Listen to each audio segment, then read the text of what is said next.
आप सभी को दीप्ति शेखर का नमस्कार।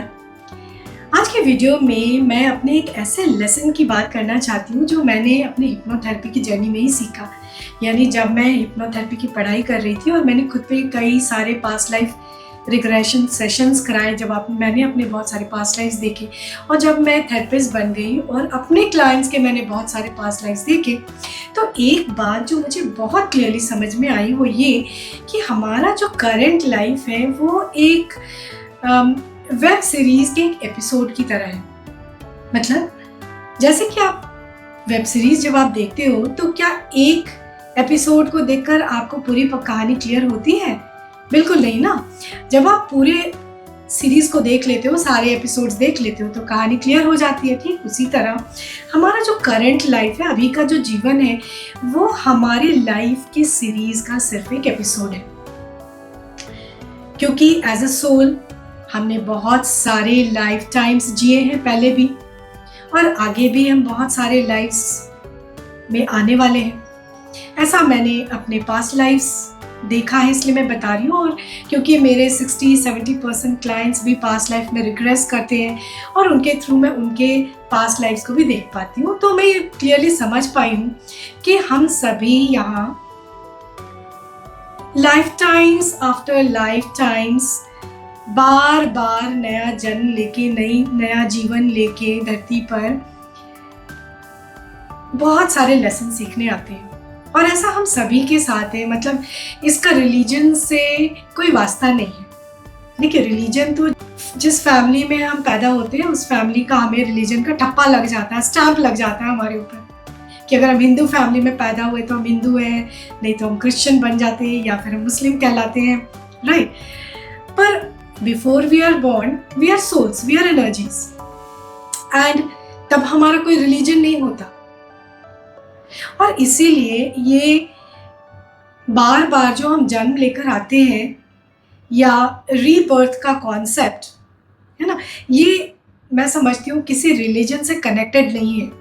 ये सोल की जर्नी है इस प्लैनेट अर्थ पे, जो हर सोल किसी न किसी लेसन को सीखने के लिए बार बार जन्म लेकर आता ही रहता है। ये बात मुझे एज अ थेरेपिस्ट समझ में आई, क्योंकि मेरे जो क्लाइंट्स हैं वो हर रिलीजन के हैं और हर रिलीजन के क्लाइंट्स कभी ना कभी पास्ट लाइफ में रिग्रेस करते हैं। और इसलिए मैं यकीन से कह सकती हूँ कि ये रीबर्थ का कॉन्सेप्ट ये सोल रिलेटेड है।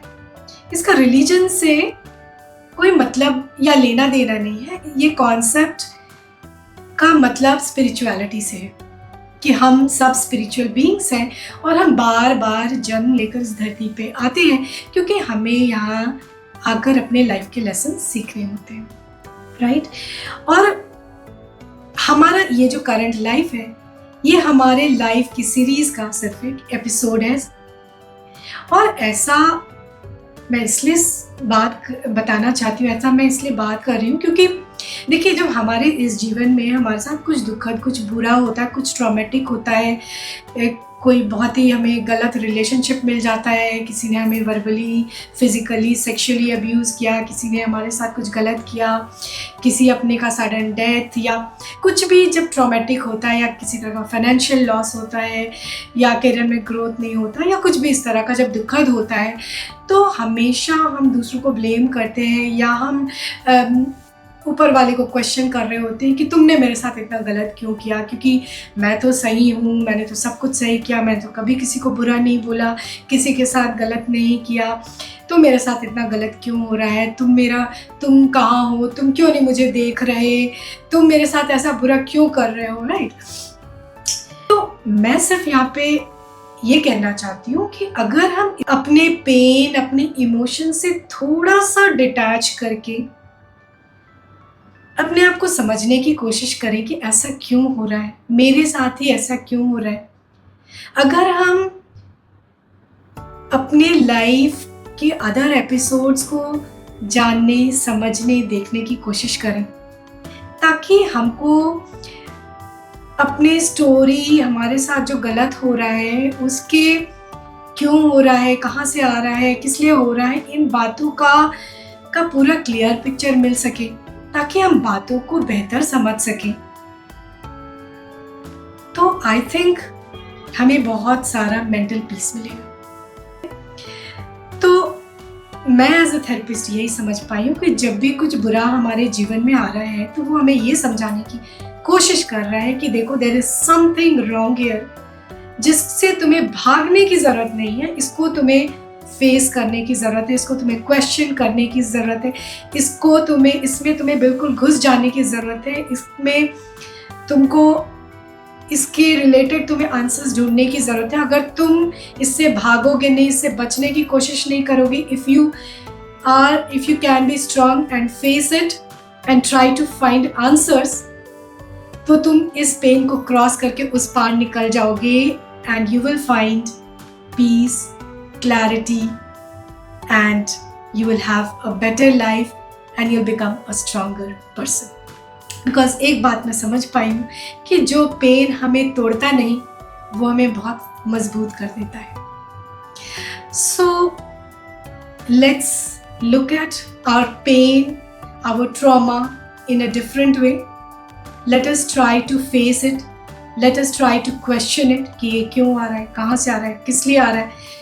इस बात को समझते हुए कि मेरी अंडरस्टैंडिंग थोड़ी सी लिमिटेड है, मुझे अपने लाइफ की वेब सीरीज़ के सारे एपिसोड्स का पता नहीं है. So let me explore and find out the truth. And the way to find out the truth is through meditation, और you can always book a therapy session.